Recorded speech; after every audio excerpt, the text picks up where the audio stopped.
Russia's war in Ukraine is preventing grain from leaving the breadbasket of the world and making food more expensive across the globe.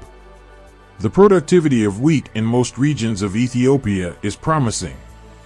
The government has been focusing on this development projects.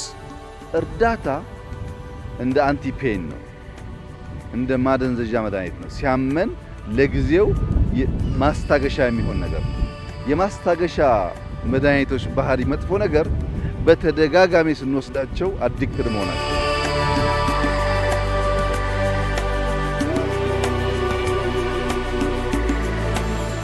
In this video, we will show you how Ethiopia made a step to export wheat for Africans during this hard time.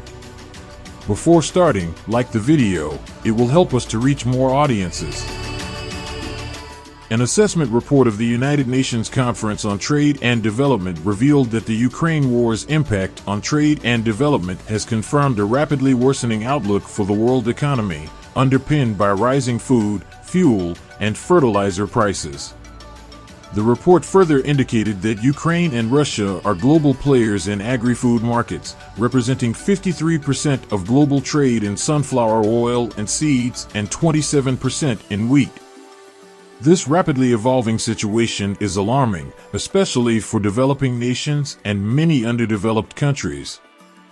Like other African countries, Ethiopia is affected by the trade and investment fluctuations associated with the Russia-Ukraine war. However, the nationally developed summer irrigation strategy for wheat production will allow Ethiopia to withstand this global impact. In the near term, the war in Ukraine has been posing hardships for African households, the agricultural sector, and food security. The rising price of oil in global markets, because of the crisis in Europe, has had a direct impact on the cost of transport and on mechanized farming. Russia and Ukraine are known to account for nearly a third of the globe's wheat supplies. Russia is also a key global fertilizer exporter, and Ukraine is a major exporter of maize and sunflower oil. Data from the International Maize and Wheat Improvement Center shows that annual imports to satisfy Ethiopia's demand for wheat cost over $600 million and expose national food security to volatile global price shifts for grain. The data from the Ministry of Agriculture denotes Ethiopians have to harvest some 6.5 million tons of wheat per year to meet the demand. But currently, the country's 4.2 million households grow only 4.6 million tons on 1.7 million hectares.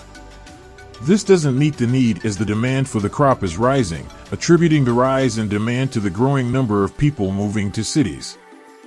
However, recently, the Ethiopian government has ventured into this massive effort to harvest wheat in the country and avoid importing it from abroad.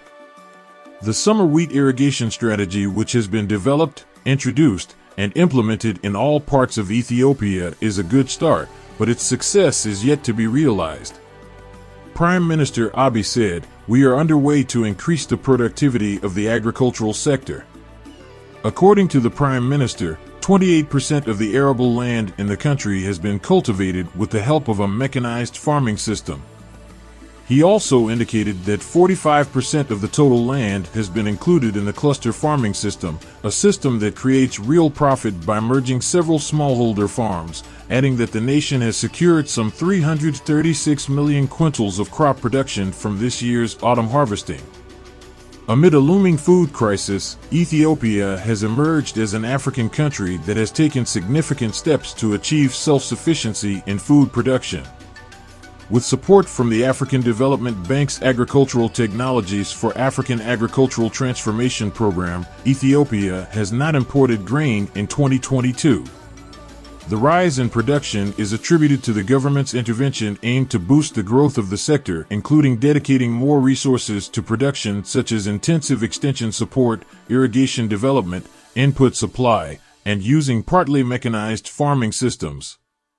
This is in line with its wheat sector development strategy, which has also given high priority to the release of improved high-yielding and disease-resistant wheat varieties through building the capacity of the wheat breeding program in the productive areas of the country. A range of factors contributing to wheat consumption growth in the country includes population growth, food aid requirements, expansion of agro-processors, urbanization, the increase of the internally displaced population, and increasing household income. In Ethiopia, grain is a major staple crop and is consumed heavily in different forms, which can be prepared in an industrial processed way or via cultural processing techniques. According to the report, there are more than 600 small and large flour mills in the country, with a total production capacity of between 4 to 4.5 million tons of wheat flour per year. However, the mills work below 50% of their capacity due to wheat shortages.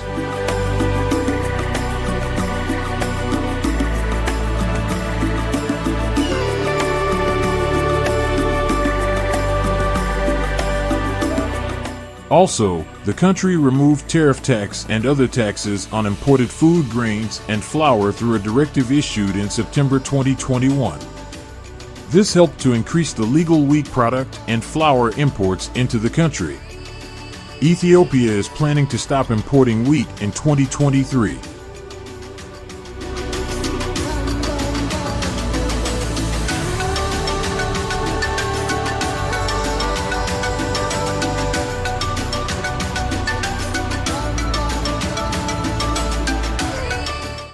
ስንዴ ሲባል ግራ ይጋባል።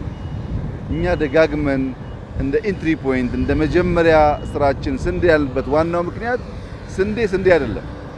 ስንዴ ብስኩት ነው፣ ስንዴ ዳቦ ነው፣ ስንዴ መኮረኒ ነው፣ ስንዴ ቆሎ ነው፣ ቂንጬ ነው። ለብዙ ምግብነት መዋል የሚችል ነገር ነው። እኛ ባለን ጥናት ከ12 አይነት በላይ የምግብ አይነቶች ከስንዴ ውስጥ ይወጣሉ። ኢትዮጵያውያን ደግሞ ወይ መኮረኒ ይበላሉ፣ ወይ ዳቦ ይበላሉ፣ ወይ ፓስታ ይበላሉ፣ ወይ ብስኩት ይበላሉ። በዚህ ምክንያት በአንድም ይሁን በሌላ መንገድ ባላቸው ማድ ላይ ከሚቀርቡ ምግቦች ውስጥ ቀላል የማይባል ድርሻ የሚይዝ ስለሆነ ነው ስንዴ እንደ ኢንትሪ ፖይንት የተወሰደው እንጂ በቡናም በጣም የሚገርም ነገር ነው ያለው። ዛሬ ኢትዮጵያ አምና ከለቀምነው ቡና ከግማሽ ቢሊዮን ዶላር በላይ ብዙ ይበልጣል በላይ ኤክስፖርት ማድረግ የሚያስችል የቡና አቅም ኢትዮጵያ ውስጥ አለ። ያልወጣ የቡና የኤክስፖርት ማድረግ አቅም ብቻ ሳይሆን ምርት የምንሰበስብበት አቅም በከፍተኛ ደረጃ አድጓል። ነገር ግን ስንዴን ከቡናም ከማንጎም ከአቮካዶም ከፓፓያም ለየት ባለ መንገድ እንደ መነሻ አድርገን የተነሳ ነው። በማዳችን ላይ ከምናያቸው ምግቦች ውስጥ በአንድም ይሁን በሌላ የሚታይ ስለሆነ ነው።